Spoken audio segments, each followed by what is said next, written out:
តាថ្ងៃនេះគឺយើងធ្វើឆាសាច់ជ្រូកជាមួយនឹងបន្លែគ្រប់មុខហើយនេះបន្លែរបស់ខ្ញុំសាកឆាលាយម្រះឡមើលតែមើលរសជាតិយ៉ាងម៉េចចឹងណាតោះចាប់ដើមជាមួយខ្ញុំទាំងអស់គ្នា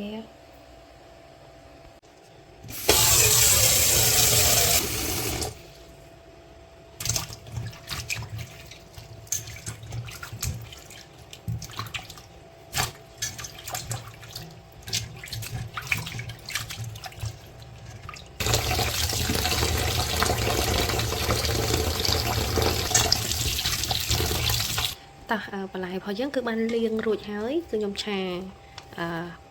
បន្លែ5មុខនេះចូលគ្នាមានបាញ់ប៉ោះ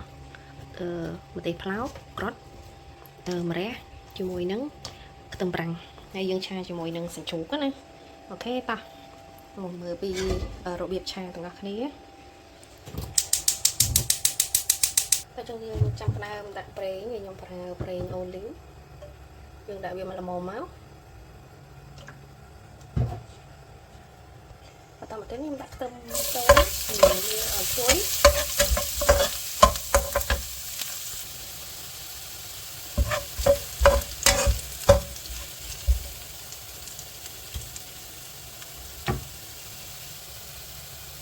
តពីខ្ទឹមឈ្ងុយហើយយើងចាប់ដាក់សាច់ជ្រូកចូលមក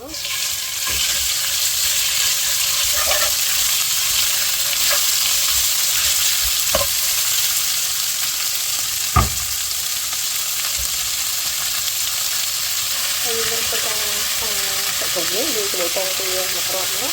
ទៅដាក់ពងទាវាកាន់ធ្វើឲ្យឆារបស់ហ្នឹងកាន់តែឆ្ងាញ់ទៅណាឲ្យវាកាន់ចូលគ្នា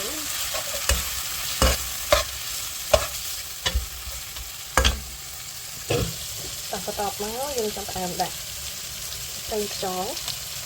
យើងដាក់វារៀងមកល្មមដែរដោយសារយើងឆាជាមួយបន្លែដាក់ទៀតគឺស្ករហើយជាមួយនឹងម្សៅស៊ុបខ្មែរយើងខ្ញុំប្រើវាមកល្មមទៅព្រោះខ្ញុំអត់ធ្វើទឹកត្រីបន្ថែមទេហើយយើងធ្វើការកូរវាណា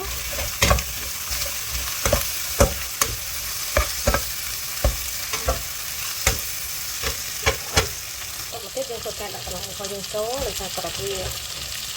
អត់មានឆ្អិនទេយើងដាក់វាមុនទេដល់មកទៀតយើងធ្វើការចាក់បន្លែទាំងអស់នេះចូល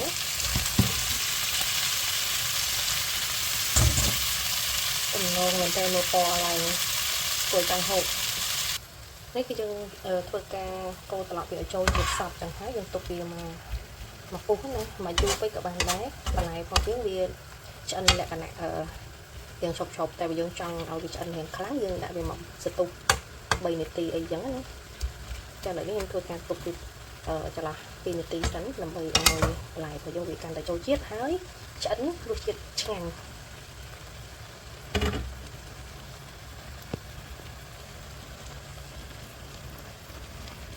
នេះទៅគឺក្លិនក៏ឈ្ងុយពណ៌ក៏តំណងញ៉ាំដែរ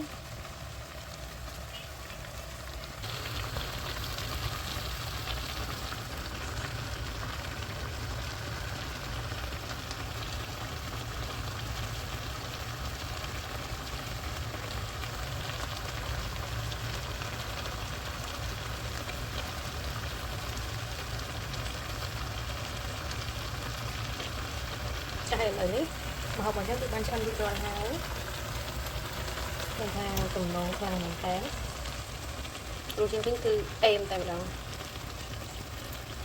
អរគុណច្រើនពុកឲ្យបងប្អូនទាំងអស់គ្នាថ្ងៃលើកនេះផុសវីដេអូស៊ីនហ្មងអត់សូវមានពេលបញ្ចូលសលេងខ្ញុំចឹងទៅគឺរួចរាល់តែម្ដងអរគុណច្រើនសម្រាប់ការទស្សនាកុំភ្លេច Subscribe ម្នាក់មួយផងណា